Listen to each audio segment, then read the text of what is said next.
Tudo bem com você? Nesse período em que continuamos comemorando 100 anos de rádio no Brasil, e essa festa vai durar mais de um ano, nós estamos conversando com pessoas que ajudaram a escrever a história do rádio. Algumas delas escreveram com computador, com máquina de escrever Hamilton, lá do passado. Outras já escreveram através de tablets ou do próprio celular, porque as coisas foram correndo e muito rapidamente a tecnologia avançou. Outras escreveram com as vozes. E é exatamente nesta série Vozes do Brasil que nós estamos mostrando quem e quais pessoas ajudaram a fazer essa história. O dia de hoje é muito importante porque eu vou conversar com uma pessoa que já nos idos dos anos 90, aí, quando trabalhamos juntos, ele já tinha uma característica especial e daqui a pouco vocês vão descobrir no meio da conversa o que é que ele faz hoje, como é que ele está trabalhando, continua usando a voz. Então, antes de tudo, permita-me, eu não me apresentei, mas eu sou o coordenador da série, sou Luiz Fernando Malhoca, e no canal do YouTube, com o meu nome, você encontra toda a série de pessoas que trabalharam para e pelo rádio. O convite é para que o meu amigo Maurício Martins venha até a tela. Bem-vindo. Muito obrigado. O Maurício é uma pessoa muito querida. Quando eu o conheci, eu ouvia aquela voz, e não só a voz. A voz é macia, é gostosa, mas o que ele tinha a dizer sempre tinha um conteúdo positivista, e isso marcou muito para mim. Tanto é que nós criamos alguns programas baseados naquilo que ele tinha na cabeça. Mas, antes de qualquer coisa, a gente precisa saber de onde veio Maurício, onde trabalhou, quando jovenzinho ele já fazia alguma coisa dessas tantas que ele faz hoje. Então, vamos começar pelo começo. Onde nasceu você, Maurício Martins? Bom, onde eu nasci, você quer o meu nascimento realmente ou quando eu comecei em rádio? Não, nascimento oficial. Ok. Eu nasci na cidade de São Paulo, aqui na capital do estado de São Paulo. Ok. E quando jovem, você pretendia ser ou fazer alguma coisa? Tipo, eu queria apresentar programas, eu fazia teatrinho na escola, ou alguma coisa que denotasse a sua capacidade para o que veio a ser o profissional Maurício Martins? Não, na verdade, não. Quando eu era garoto, na verdade, eu queria ser militar. Eu queria ser piloto da aeronáutica, né? Tentei ingressar na escola de Agulhas Negras para ser piloto da Marinha. O meu maior desejo era ser piloto para pousar em porta-aviões. Morria de vontade de fazer isso. Mas acabei não conseguindo entrar em Agulhas Negras. E a minha vida em rádio foi um acidente. A minha vida em rádio, ela começou por causa dos rádios Faixa do Cidadão, os famosos PX. Eu era PX2, não me lembro mais o número, e era PY também. PY2 Brasil Grande Independente, BGI. E foi através da Faixa do Cidadão, foi através do radioamadorismo, que eu acabei trombando com a rádio comercial, com a rádio aberta. E quando isso aconteceu, mais ou menos, só para a gente começar a situar, a gente não precisa saber a idade da pessoa, mas a gente acaba chegando lá. Quantos anos você tinha quando começou a gostar de brincar com o PX? Pois é, com o rádio amador eu comecei por volta, e não tem problema falar a minha idade, 63 anos, estamos aí, jovens. Mas eu comecei a mexer com radioamadorismo por volta de 1975, mais ou menos. Foi mais ou menos por volta dessa época. Tá. E quem descobriu você através das ondas do serviço da faixa de cidadão teve algum programa comunitário, alguma coisa assim que alguém ouviu e falou, pô, esse cara aí tem uma voz legal. Porque eu Não, sei que... Não? foi uma coisa natural, Fernando. Foi uma coisa muito, muito natural. Eu conversava, nós fazíamos contestes, né? Que é como se chama quando você tenta fazer um contato de longa distância. E numa dessas tentativas de pegar um sinal dos Estados Unidos, da Itália, da Europa, eu cruzei com outro brasileiro, que era o Robertinho, conhecido como Roberto Montoro Filho. E o Roberto Montoro Filho, ele estava sendo treinado pelo pai, Roberto Montoro, para assumir responsabilidade nas rádios e na televisão que eles possuíam e possuem até hoje. E o Robertinho, um dia, nós fomos conversando mais vezes, nos encontrávamos à noite pelo éter para conversar e acabamos fazendo amizade. E nessa amizade, depois de um tempo, o Robertinho virou para mim e disse: você não gostaria de fazer um teste para locutor? Você tem um baita de um vozeirão, eu acho que você se daria bem. Eu falei, por que não? Mas eu não tinha menor sonho de trabalhar em rádio, nunca tinha me imaginado ao microfone. Estava curtindo só o lance de radioamadorismo. E fui para a Rádio Mulher, aqui na zona sul da cidade de São Paulo, aonde gravei uns textos. O Robertinho mostrou na época para o... Oh, meu Deus, eu vou lembrar o nome agora aqui. Foi para o Valdemar de Moraes e para mais uma pessoa que eu não estou conseguindo trazer agora aqui. Teria sido o Mário Tadeu? Fernando Leonel. Ah, ok. O já falecido, saudoso Fernando Leonel, que tinha um vozeirão terrível. E o Fernando Leonel falou para o Robertinho, ele tem uma voz boa, só precisa corrigir aí um monte de coisa. Normal, isso faz parte. E aí você começou a fazer programas, Rádio Mulher, vamos situar, era uma rádio, era a Rádio Morada do Sol, não é? Que recebeu essa alcunha, o esquema Rádio Mulher, e ela apresentava programas, porque era em AM, de comunicadores, não era uma rádio FM tradicional, só para situar, para quem não conhece ou não viveu a época. Que tipo de programa você começou a fazer no começo? Ou foi voz padrão, foi chamada, foi comercial? Na verdade, eu comecei gravando comerciais, né? Comecei gravando comerciais, Fernando Leonel ia me dando dicas de postura de voz, entonação, acentuação, como eu deveria fazer o arco, né, gráfico. Ele fazia um gráfico, olha, aqui na frase você vem num crescente, aí quando você vai finalizar é uma coisa triste, você cai, se for uma coisa alegre, você faz uma reta ascendente, enfim. Ele ia me passando essas dicas de locução comercial. Passados alguns meses, o Robertinho me chamou para fazer programa mesmo. A Rádio Mulher era uma rádio em que a maioria dos apresentadores eram mulheres, que esse era o segmento que a rádio buscava, né? As mulheres. E eu comecei fazendo um programa, inserções, não era nem um programa, eram inserções aonde eu conversava com alguém, eu entrevistava alguém. E essas inserções, elas variavam, poderiam ir de 5 minutos a 30 minutos, dependendo do entrevistado. E assim foi o meu começo na Rádio Mulher, até que... Posso ir contando história?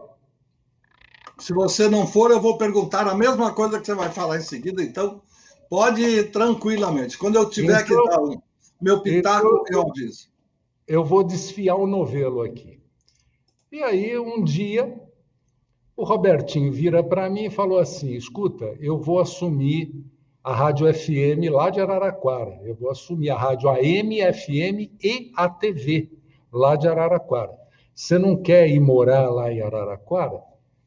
E Eu virei para ele, se você for comigo, eu vou. E lá fomos nós dois. Fomos morar junto lá em Araraquara. E lá em Araraquara eu coloquei a rádio FM no ar. Já havia pegado as manhas, né, de trabalhar na mesa de som, de como mixar, já tinha uma noção. E nós começamos com a rádio FM em Araraquara, a Morada do Sol FM, gravada, naquele estilo padrão, que era tocar 3 músicas, anunciava a primeira, desanunciava as 2 últimas, aí entravam comerciais, aí entravam mais 3 músicas, fazia a cabeça de música, né? Falava naqueles segundos iniciais antes do cantor entrar, naquela melodia introdutória, e aí rodava a música e desanunciava. Até que um dia, Robertinho falou, escuta, eu acho que está na hora da gente pôr essa rádio ao vivo. Vamos colocar ao vivo? Ah, eu achei mó barato. Porque, veja você, eu estava com 20 anos, 19, 20 anos de idade.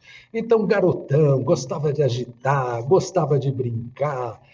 Eu falei, vamos nessa. E o Robertinho me dava liberdade.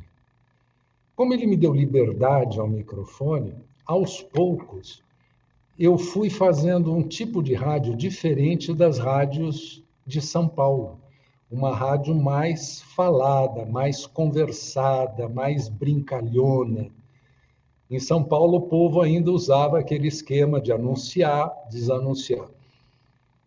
E com isso, nós notamos um retorno muito bom de audiência. E aí, definitivamente, o Robertinho colocou toda a rádio ao vivo. Foi quando nós fizemos a contratação de Irineu Toledo, que você conhece, nosso amigo, fez a contratação do Paulo Mai, que você também conhece, e assim nós fomos contratando gente e colocando a Rádio FM no ar. Só para complementar a informação, eles eram de Araraquara, eles moravam perto. Como é que foram descobertos esses nomes? Bom, nós colocamos chamadas na FM que nós estávamos contratando, né? O Irineu, ele ouviu uma dessas chamadas, mandou um currículo e nós acabamos fazendo um teste com ele. O garoto era muito bom, olha só. O garoto era muito bom. E o Paulo Maia apareceu, ele veio presencialmente participar lá. Se eu não me engano, o Paulo Maia veio de Pederneiras, se eu não estou enganado. Ele veio presencialmente responder ao chamado de locutores. Essa foi a forma que nós encontramos. Tempos depois, para outros locutores, nós fizemos como todas as rádios fazem, né? Você dá uma escutada em outras cidades e acaba roubando o cidadão da cidade onde ele está. Foi assim que nós o encontramos. Os encontramos. Ok. E aí, a rádio começou a tomar uma característica um pouco diferente, como você disse, e manteve ou virou aquele esquema mais música, menos fala, como muitas vezes já... Até... Segue. A FM naquela época era mais musical. Havia uma divisão muito clara entre AM e FM.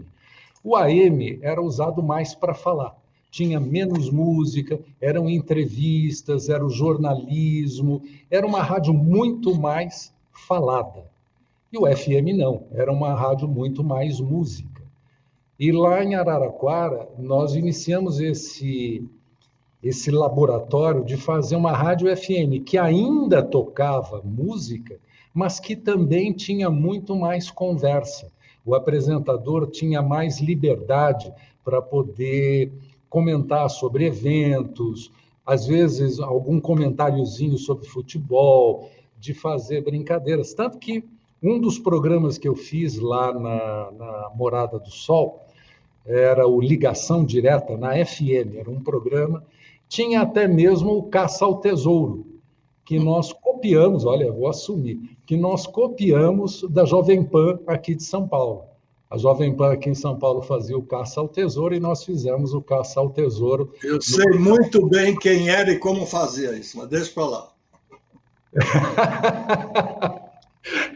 Dizem que nada se cria, tudo se copia. É verdade. A gente aperfeiçoa, né?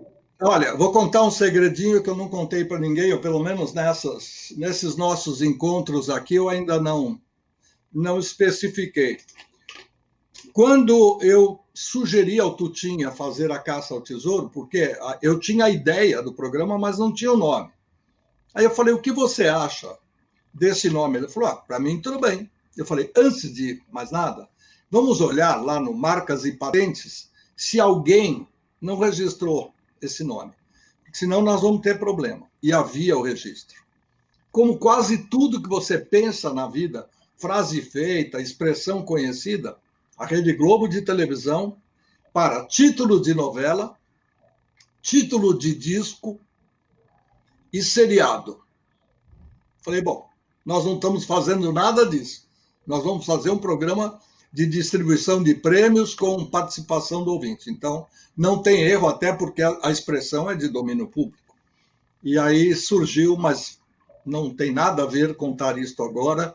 Nós temos uma série também no YouTube chamada Como Nasceu.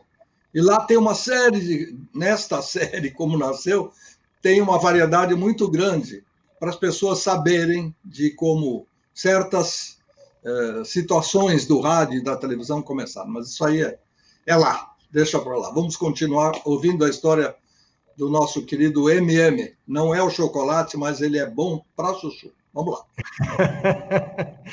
Eu continuo MM, né? Agora Monge Maurício. Mas continuando a história. E aí o Ligação Direta já era um programa famoso. Nós tínhamos patrocínio na época da Leves. Nós trouxemos o Guilherme Arantes, eu apresentei shows do Guilherme Arantes em Araraquara, em Ribeirão Preto. Apresentei show do Roberto Carlos em Ribeirão Preto. Foi, assim, uma época muito boa, muito divertida para mim em rádio. Mas o Caça ao Tesouro era fantástico. A cidade de Araraquara, de Matão, de São Carlos, essas 3 cidades paravam, porque eu fazia com que montassem as equipes, ter equipe em Araraquara que se comunicava com a outra parte da equipe de São Carlos, com a outra parte da equipe em Matão, e jogava pistas, haviam pistas espalhadas pelas 3 cidades, né? Então, isso parava as noites de sábado nessa região, Araraquara, São Carlos e Matão. Mas foi, assim, uma coisa fantástica o retorno que nós tivemos ali. Bom, e continuando depois nessa onda de fama, o Ligação Direta, ele teve o primeiro Caça ao Tesouro transmitido simultaneamente pela TV Morada do Sol. Nós colocamos as câmeras dentro do estúdio de rádio e fomos mostrando como que a rádio ia sendo feita pela TV. Aí estourou. Aí foi, nossa, foi assim uma coisa... Eu nem tenho agora uma palavra que possa expressar o retorno que nós tivemos de audiência, de participação. E nós fizemos esses programas simultâneos durante algum tempo, até que nós paramos, porque a televisão tinha que atender outras necessidades artísticas e comerciais. E assim foi, eu fiquei ali na Morada do Sol, até, não vou lembrar, até 83. Fiquei até 1983, eu fiquei na Morada do Sol, junto com o Irineu e o Paulo Maia. E aí nós fomos, eu e o Irineu, nós assumimos a coordenação da Intersom FM de São Carlos, que era uma rádio toda gravada, e eles queriam implantar uma rádio mais interativa com os estudantes, com a população toda da cidade de São Carlos. E aí nós implantamos algumas coisas, mas algumas coisas novas ali para a região, muito mais noticiário na FM, mais conversa, mas para não chocar de frente com a Morada do Sol, obviamente, nós não criamos o mesmo estilo de comunicação, as mesmas brincadeiras. Isso foi durante mais ou menos um ano. Aí o Irineu ele foi para Ribeirão Preto, foi trabalhar em Ribeirão Preto, e um tempo depois me chamaram para trabalhar no Sistema Clube de Comunicação. Os irmãos Pisani, lá da Rádio Clube FM de Ribeirão Preto, me chamou para fazer locução lá na Clube. Nessa época, o Irineu foi embora para São Paulo e eu fui para Ribeirão Preto, nos desencontramos. Aí eu fiquei um ano em Ribeirão Preto, também foi uma época muito boa, porque a família Pisani, a Rádio Clube de Ribeirão Preto, investia muito no marketing próprio, então participava de todos os shows dos grandes artistas que se apresentavam em Ribeirão e nas cidades vizinhas. Foi também uma emissora de rádio que eu gostei muito de trabalhar, que tive muita oportunidade de ser eu, porque acho que eu nunca fui locutor. Eu acho que sempre fui comunicador. Eu sempre gostei de conversar com a pessoa. Não é um microfone que está na minha frente. O que está na minha frente são grupos de pessoas, são várias pessoas. E eu gosto disso. E eu me solto. Falei muita abobrinha nessa de ser eu. Houve uma época que eu não tinha os filtros que hoje eu tenho. Eu acho até que hoje eu tenho filtro demais, precisaria tirar alguns. Mas era uma época que eu não tinha tantos filtros, errava muitas vezes, mas acertava muitas vezes. Então eu sempre me avaliei como um comunicador, um cara para você bater papo. E sempre gostei de interação com o ouvinte. Em Ribeirão Preto, assim como em Araraquara, ou seja, na Rádio Clube FM de Ribeirão, assim como na Morada do Sol de Araraquara, eu fiz muita interação com o ouvinte por telefone. Outra cópia que eu fiz, que eu lembrei agora, claro que todo mundo conhece Miguel Vaccaro Neto.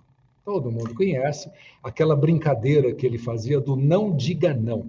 Nem né. Da Morada. Oi? Não diga não, nem né. Isso, não, nem né. Aí, lá em Araraquara, além do programa na Morada FM, eu também fazia programa na Morada AM. Aí eu falava que nem torneira sem aquela rosquinha para fechá-la. Falava para caramba. E eu fiz essa brincadeira do não diga não nem né, que foi outra brincadeira que estourou. A pessoa, durante acho que 1 minuto, não podia falar não nem né comigo durante a conversa. E essa foi outra brincadeira que eu curti muito. Eu gosto desse tipo de coisa, sempre gostei. Então, voltando, eu sempre fui um comunicador de conversar com o ouvinte, colocava o ouvinte no ar, tinha sempre algum tema, tinha sempre algum assunto, alguma pesquisa, alguma enquete que eu fazia a respeito de assuntos importantes, de temas importantes que afetavam a população da cidade onde eu estava trabalhando. Muito bem. Aí me casei enquanto morava em Ribeirão Preto, e 1 ano depois de casado e morando em Ribeirão Preto, a Antena 1 FM São Paulo, como é que ele chama? Arnaldo Sacomani me chama para trabalhar na Antena 1 de São Paulo. Aí eu saí de São Paulo, fui aprender a fazer rádio no interior, e agora aqui eu vou abrir um parênteses que eu acho importante para quem estiver ouvindo e tiver interesse em entrar nesta profissão de rádio, seja na profissão de locutor, anunciador, seja na profissão de operador de rádio, enfim, qualquer função, o interior é uma escola maravilhosa, porque no interior você não tem produtor, você não tem pesquisador, você não tem operador de áudio, você tem que fazer tudo, do começo ao fim. Então você tem que idealizar algo, você tem que concretizar isso no papel, vou fazer isso, isso, isso. Depois você tem que ir para fazer a pesquisa daquilo que você quer fazer, depois você tem que redigir, preparar. E naquela época não tinha computador para fazer tudo que é feito hoje. Então você gravava as coisas quando gravava e precisava editar. Para poder editar, você tinha que cortar a fita. Então tinha aquelas reguinhas de corte, você procurava no gravador de rolo o ponto do começo do lugar onde você queria cortar, pegava com todo cuidado, punha ali na reguinha de corte, tinha lá o estilete, você cortava, aí você puxava o tanto que precisava para cortar, que você já tinha identificado aqui no rolo, cortava, aí tinha aquela fitinha branquinha para emendar a fita. Então você aprende no interior, acho que hoje está todo mundo usando computador, então quem for entrar agora nessa área não vai ter o prazer de fazer isso. Era trabalhoso, mas era muito divertido. Rádio, para mim, é muito divertido. É uma profissão que eu confesso agora aqui, eu nunca deveria ter saído. Eu poderia ter feito várias outras coisas, mas continuado no rádio. É uma coisa que me dá, assim,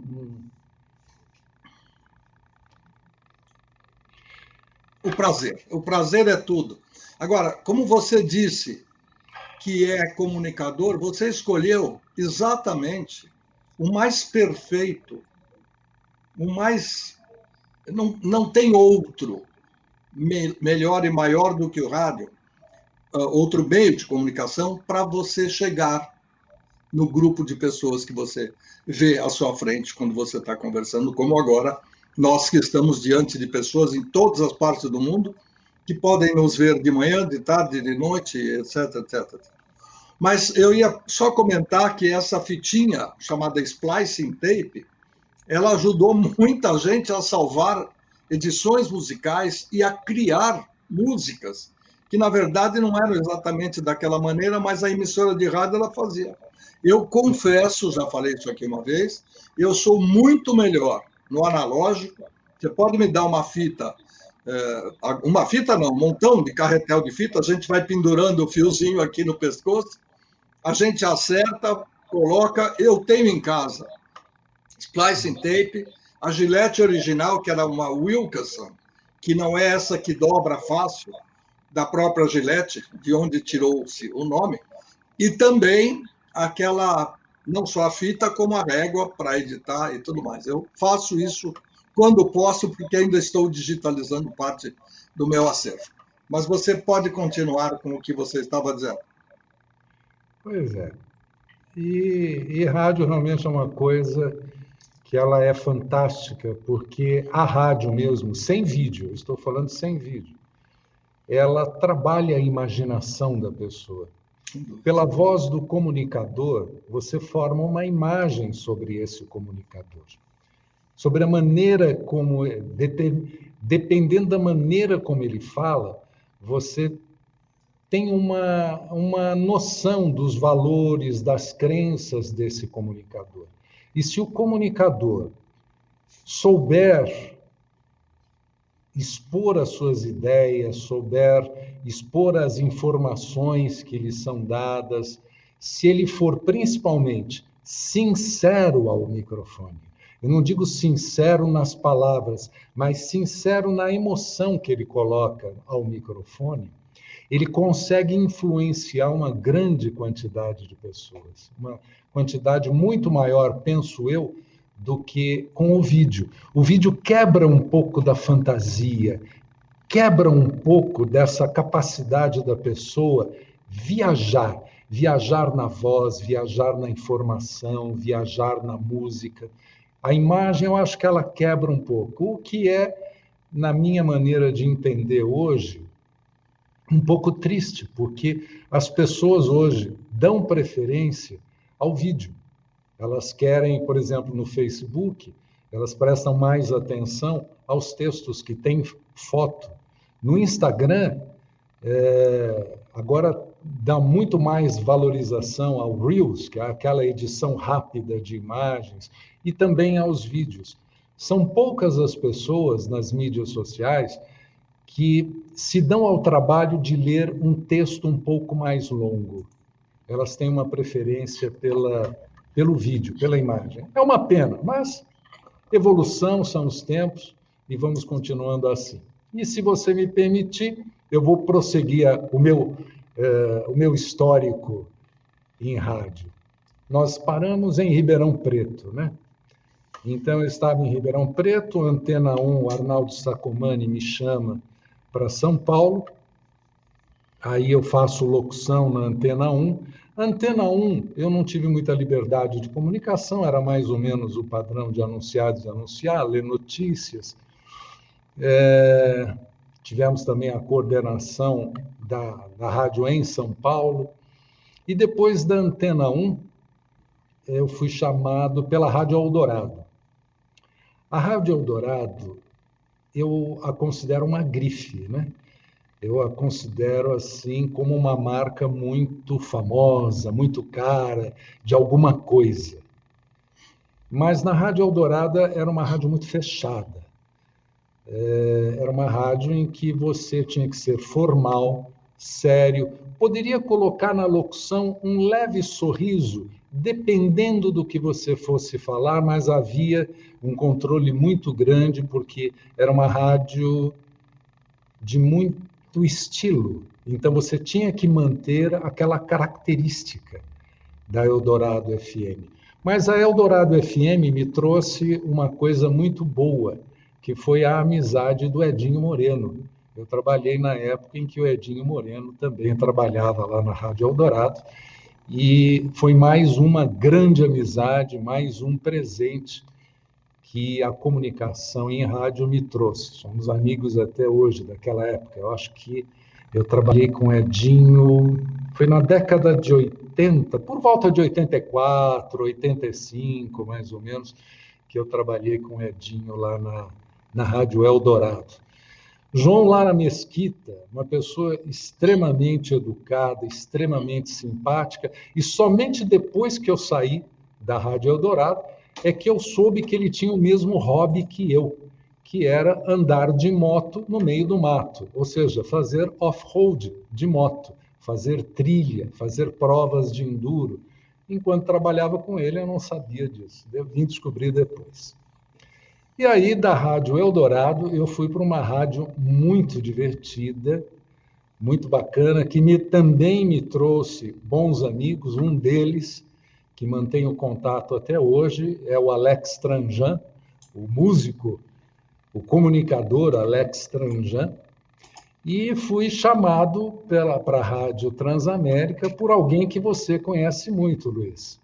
Acho que você conhece aquele grande diretor de rádio, televisão, chamado Malhoca. Conhece ele? Já ouvi falar. Muita gente pergunta se a gente é parente, eu digo não. Eu sou ele e ele não. Na verdade, não é, viu, Luiz? Na verdade, não é, porque nós mudamos a todo instante. Nos transformamos a cada momento. Então, de fato, hoje você não é o Luiz que estava lá na Bandeirantes naquela época. Já mudei muito. Mas tem uma passagem, Luiz, que eu me lembro lá da Bandeirantes, que me marcou muito. Você estava na Transamérica? Peraí. Já pulou para a Bandeirantes? Transamérica, é mesmo, peraí. Não, vamos pela Transamérica, tem muita história lá, nossa. Não, na Transamérica tem muita história para contar, mas deixa eu voltar na Bandeirantes, que eu lembrei agora de uma história da Bandeirantes. Eu tinha, não era eu. Um ministro, acho que era ministro da Economia, se eu não me engano, ia ser entrevistado por um apresentador estava programado para esse apresentador na parte da tarde, acho que do meio para o fim da tarde, esse ministro iria comparecer e dar entrevista lá na Rádio Bandeirantes AM. Só que o ministro antecipou o horário e caiu no meu horário, acho que era 1h da tarde, não vou me lembrar agora o horário. E o ministro veio. E aí o produtor me trouxe uma listinha de perguntas para eu seguir o roteirinho lá. E estou eu lá, apavorado, sentado, eu vou entrevistar um ministro, nem estava sabendo disso, não estou preparado, mas tem aqui as perguntinhas. E aí o ministro chega, senta-se ao meu lado no estúdio, e aí eu puxo ali a listinha de perguntas e fiz a primeira pergunta. E o ministro começou a falar um monte de coisas, usando um monte de palavras técnicas. E eu me pus na posição do ouvinte. Me pus na posição e as palavras que eu não entendia, eu perguntava, ministro, por favor, mas isso que o senhor falou significa o quê? E aí ele falava, explicava, aí, não, significa o quê? Ele falava outra coisa, e assim, uma entrevista que deveria ter durado, se eu não me engano, 15, 20 minutos, foi o programa inteiro com o ministro, o produtor do outro lado do aquário, falando, vai. E assim a coisa foi. Acabou o programa, o ministro se despede, vai embora, entra Luiz Fernando Malhoca no estúdio e fala, Maurício, o João Saad está lhe chamando na sala dele. Sabe aquele momento em que o coração gela, que o coração para? Vamos explicar para quem está nos vendo e ouvindo que João Jorge Saad era o diretor-presidente, fundador do Grupo Bandeirantes de Comunicação. Siga. E aí, eu gelei naquela hora, mas com aquela belíssima cara de paisagem, lá fui eu acompanhando Luiz Fernando Malhoca em direção à sala do presidente da Rede Bandeirantes de Rádio e Televisão. Abriu-se a porta da sala de João Saad. Na minha memória, talvez não fosse tanto quanto, mas na minha memória, sabe aqueles salões de baile de grandes palácios que a gente vê nos filmes? Lá, 1 quilômetro de distância dentro da sala, havia uma mesa enorme, onde João Saad estava sentado, e havia mais uma pessoa que, se não me engano, era o José Paulo de Andrade. Posso estar enganado, me auxilie se você se lembrar desse episódio. Não me lembro. Aí demorou meia hora, na minha cabeça, na minha sensação, demorou meia hora caminhando, atravessando a sala, até eu ficar diante da mesa do senhor presidente. Gelado, suando, minha camisa encharcada. Eu falei, vou ser mandado embora, vou ser demitido, fiz burrada, eu não estava preparado. Aí, João Saad vira para mim e pergunta, você sabia que você ia entrevistar um ministro? Eu falei, não, eu soube na hora. Você se preparou para a entrevista? Eu disse, não me preparei. Seu produtor lhe passou alguma pergunta para você fazer? Eu falei, passou. Você fez as perguntas? Eu falei, não fiz, só fiz a primeira. Gelado, eu já estava procurando uma janela para eu pular e cair de cabeça. Assim aliviava logo de cara a minha atenção. Ele me fez mais umas perguntas, mas eu nem sei se eu ouvi, porque eu estava tão tenso. Mas eu me lembro dele dizer assim, meus parabéns. Foi uma das melhores entrevistas que eu já ouvi nessa rádio. Sabe aquele momento que você tem vontade de cair no chão e chorar? As minhas pernas ficaram bambas, tira aquela tonelada de coisas do ombro da gente. Aí ele falou, tudo bem, muito obrigado por ter vindo, tchau, sai. Ele não falou assim, mas me deu a entender que era a hora de eu me retirar. Essa é a passagem, não sei se você se recorda, porque você estava junto comigo dentro da sala, mas foi uma das passagens mais marcantes de toda a minha vida profissional de rádio. Eu não me lembro dos detalhes, mas eu tenho certeza, e posso reafirmar isso hoje, que o seu João não tinha por que chamar um comunicador, um apresentador, para comentar nada. Se ele o fez fora de pauta, foi porque realmente ele ouviu e achou sensacional. Porque só situações fora da curva, como se diz hoje, é que mereciam que o tempo, porque ele ia visitar a gente nos andares lá de baixo, onde a gente trabalhava, e conversava normalmente, batia papo e tal. Agora, chamar na sala dele já tem uma importância muito grande. E, além disso, elogiar não é para qualquer um. Parabéns, porque você fez isso sozinho e o mérito é todo seu. Eu só fui acompanhar para dar força. Para me segurar para não desmaiar. Isso. Tá certo. Bom, vamos voltar lá para a Transamérica, né? A Transamérica também foi uma rádio muito boa, muito dinâmica, onde eu tive muita liberdade de ser eu ao microfone, de ser o comunicador, não era assim tão fechada quanto era a Rádio Eldorado. Nós tínhamos aquelas peruas que saíam para fazer promoções pela rua, para distribuir adesivos, distribuir outros brindes. Havia muita conversa com artistas, muitos artistas apareciam lá no estúdio da Transamérica, não da rádio, o estúdio para fazer gravação de músicas, e a gente aproveitava e fazia entrevistas, muita conversa. Foi uma época também muito produtiva para o meu crescimento como profissional de rádio. Eu acho que foi por volta do ano de 86, 87, alguma coisa assim. Eu, para dar... Exatamente. Perfeito, perfeito. É correto. E depois da Rádio Transamérica, eu já casado, minha esposa tinha interesse de desenvolver algumas atividades na área comercial, e eu acabei me afastando de rádio e me dedicando ao que minha mulher desejava. Nós abrimos aí uma empresa, essa empresa se desenvolveu bem, cresceu, criamos filiais dessa empresa, depois abri também uma minha na área de consultoria, que também acabou me consumindo, e com isso eu fui me afastando de rádio, fazendo eventualmente alguma ponta em alguma rádio que estivesse mudando de filosofia de trabalho, ou que estivesse começando. Foi assim na Rádio Morada do Sol de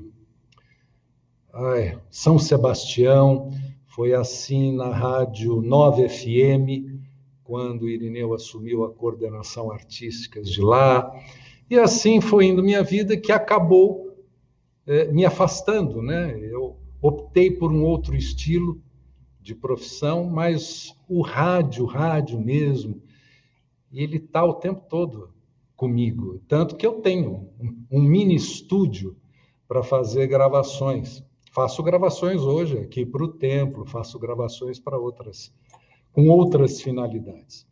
Mas essa parte da comunicação, essa vida dentro do rádio, para quem está fora do rádio, pensa que é simplesmente você sentar ali, pôr umas musiquinhas, ler umas noticinhas, mas não é isso. Você fica por dentro da informação.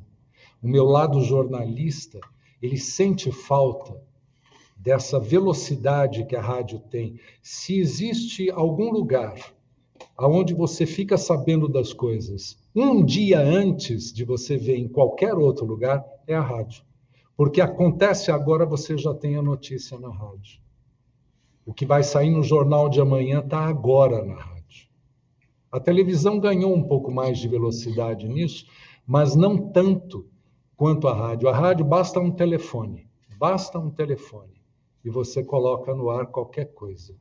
É fantástico. Eu sinto falta dessa velocidade de informação, de estar ciente das coisas que acontecem e principalmente da possibilidade de você poder passar uma mensagem para as pessoas, de você poder mudar para melhor o dia de uma pessoa, às vezes através de uma frase que você fala, às vezes através de uma palavra.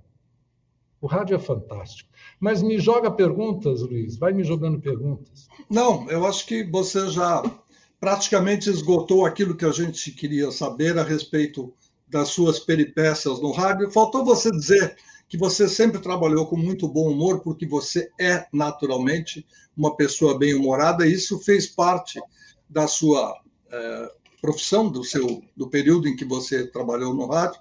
Mas nós temos aqui 12 minutos de programa e eu quero que você conte agora, em primeiro lugar, com essas facilidades tecnológicas das nossas gravações, dos nossos produtos. Por exemplo, eu posso mostrar a vocês, se você me permite, que eu estou aqui num estúdio de gravação, mas, na verdade, eu não estou diante de um estúdio de gravação. Eu estou no estúdio da minha empresa e usando o Chroma Key, que é a possibilidade de você utilizar um fundo diferente, e tudo isso depende de luz, de cor, etc, etc. Você está diante de um fundo muito bacana, parece uma fotografia, mas não é. Então, eu quero que daqui para frente, nos 11 minutos que nós ainda temos, você fale um pouco do trabalho do locutor Maurício Martins, que começou lá no PX, no PY2, Canadá, França, Portugal, CFP, condensador, filamento e placa. Você não sabe disso, mas eu também me meti nesse tipo de coisa bem lá atrás. Isso, quando eu estudava no Estadual da Penha. Mas eu não tinha esse equipamento. Eu usava de um amigo, eu achava lindo, e como eu queria ser locutor de rádio, eu perguntava para ele como é que faz. Até hoje eu tenho o chart dele, o cartãozinho com CFP, condensador, filamento e placa, que era a maneira da gente explicar, e Canadá, França, Portugal. Mas o nosso querido Maurício Martins começou no PX e hoje está diante de um cenário, e ele vai explicar por que não é cenário, não é chroma key, não é fundo projetado, não é fotografia, ele vai contar. Conto sim. Agora lembrei também que não contei outra coisa, acho que você sabe, não sei, mas eu operei o QAP da Jovem Pan, o 2511, e também operei o QAP da Bandeirantes. Eu trabalhei nesses dois.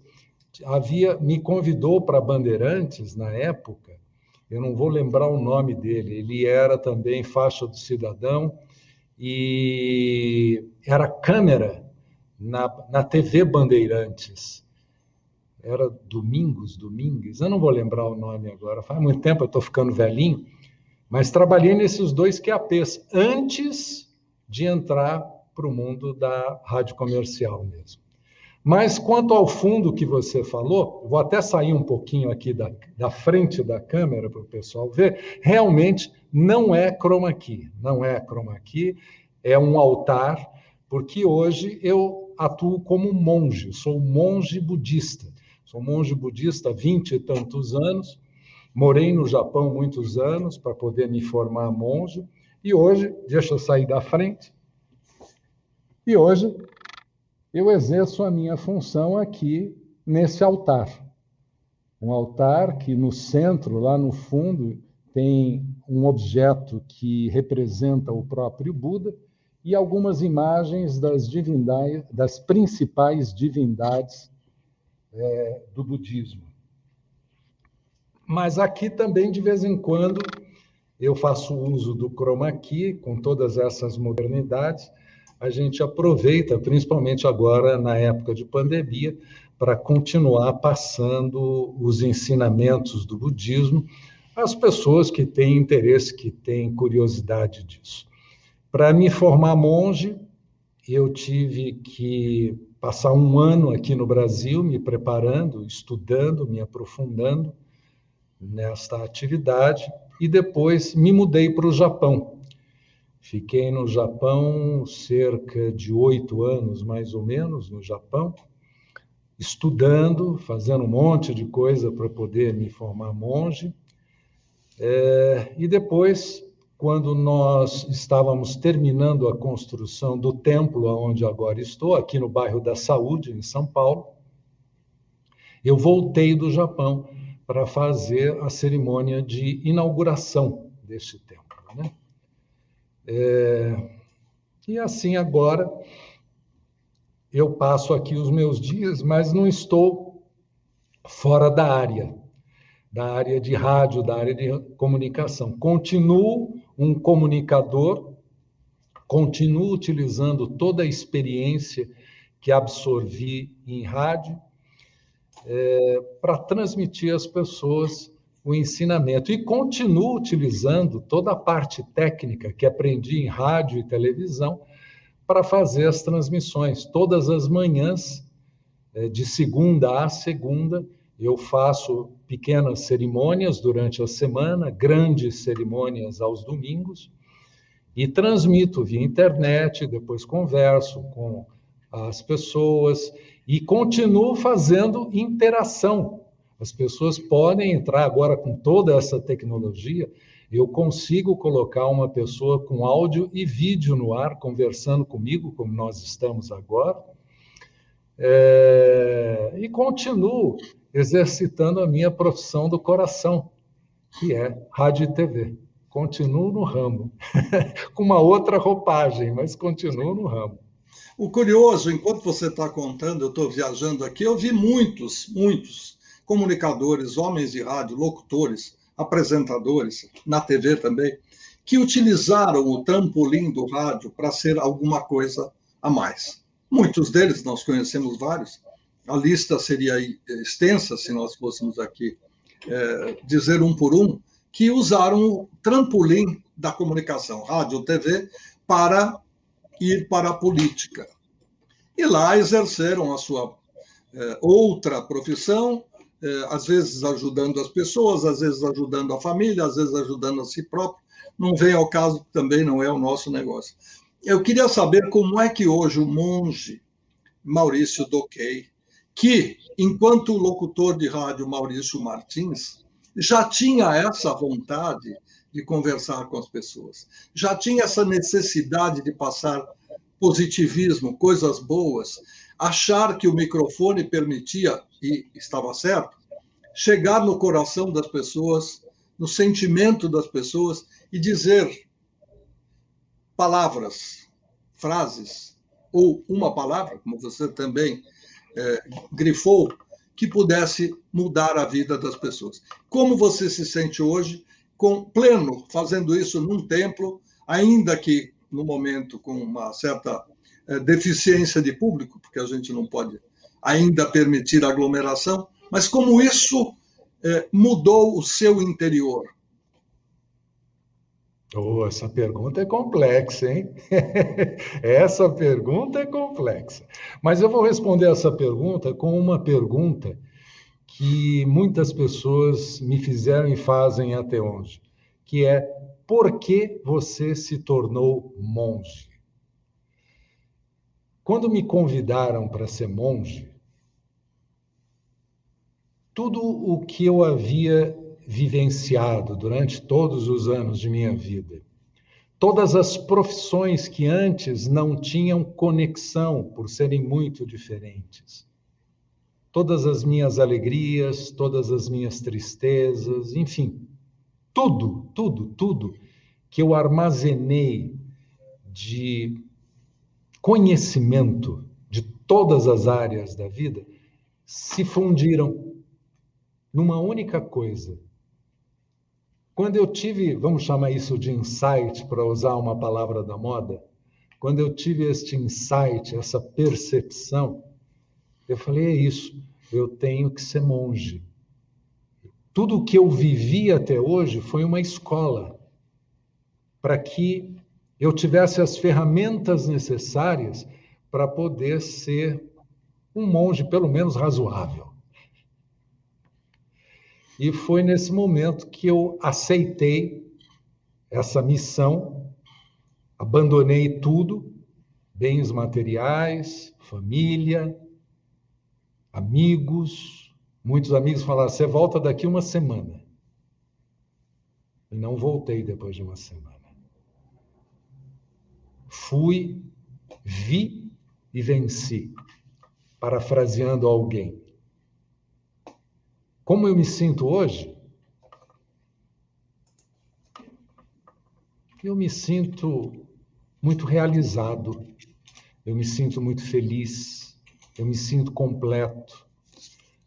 Mas mesmo dizendo tudo isso, eu sinto falta do microfone, porque mesmo como monge, eu tenho que respeitar alguns limites. Eu não posso ser 100% aquele comunicador de rádio. Eu sinto muita falta do microfone.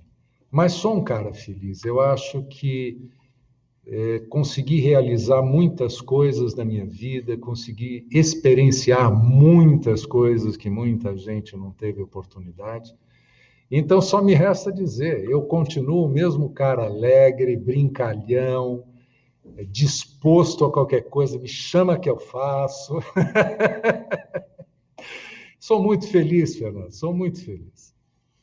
Para complementar, e já nos aproximando do encerramento, a expressão latina que o Maurício acabou de citar, que é vini, vidi, vinci, fui, vi, venci, foi proferida no ano 47 a.C., pelo Júlio César, que era cônsul e depois virou imperador. Veja só há quanto tempo uma expressão continua sendo viva e continua dizendo aquilo que a gente quer dizer.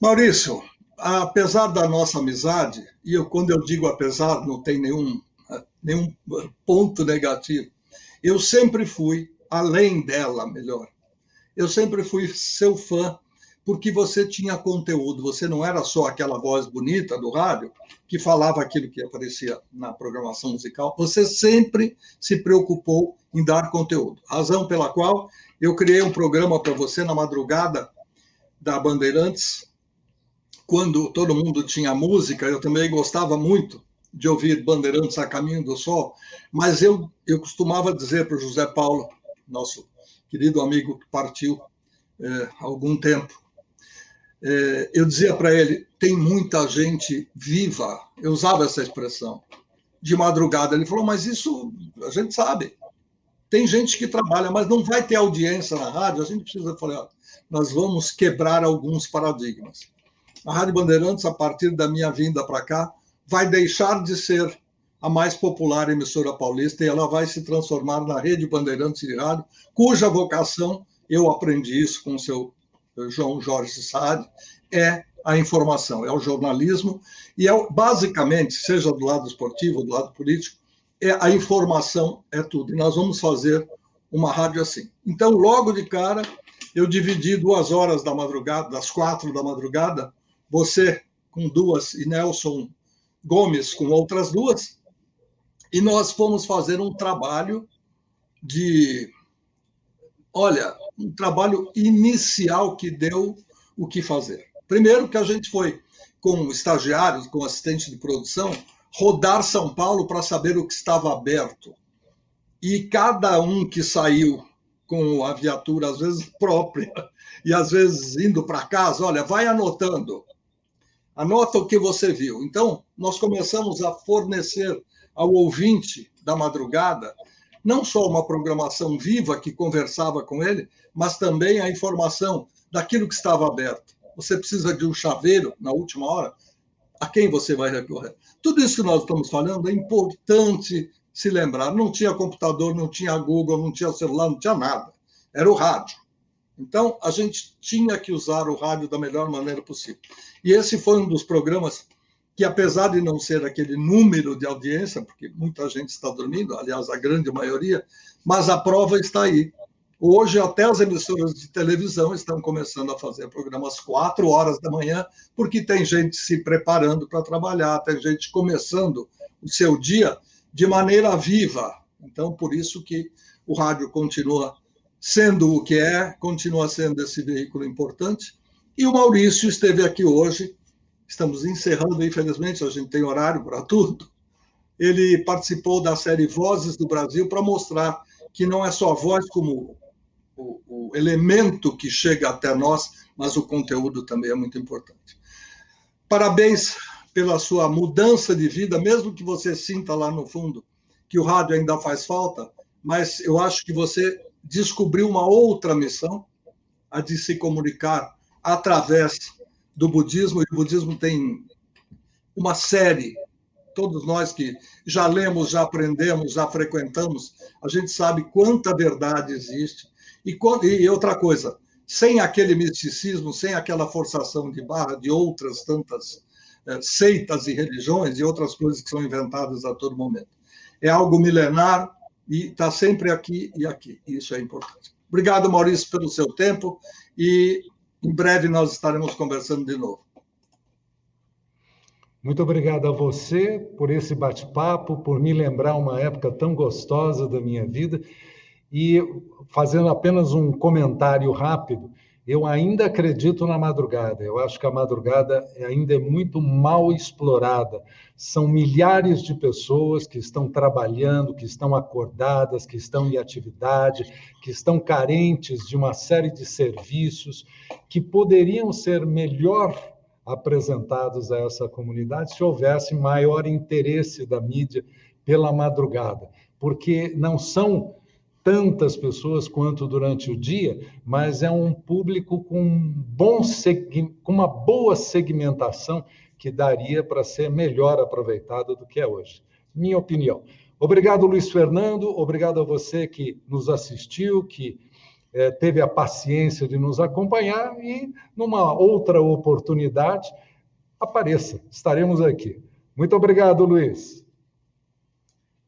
É um prazer muito grande ter Maurício Martins, hoje o monge Maurício Doquet, com a gente nesta série Vozes do Brasil. Nós vamos voltar em breve com mais uma personalidade para contar mais um pouquinho da história do rádio. Obrigado a você que esteve conosco até agora e em breve, na semana que vem, estaremos de volta. Até lá.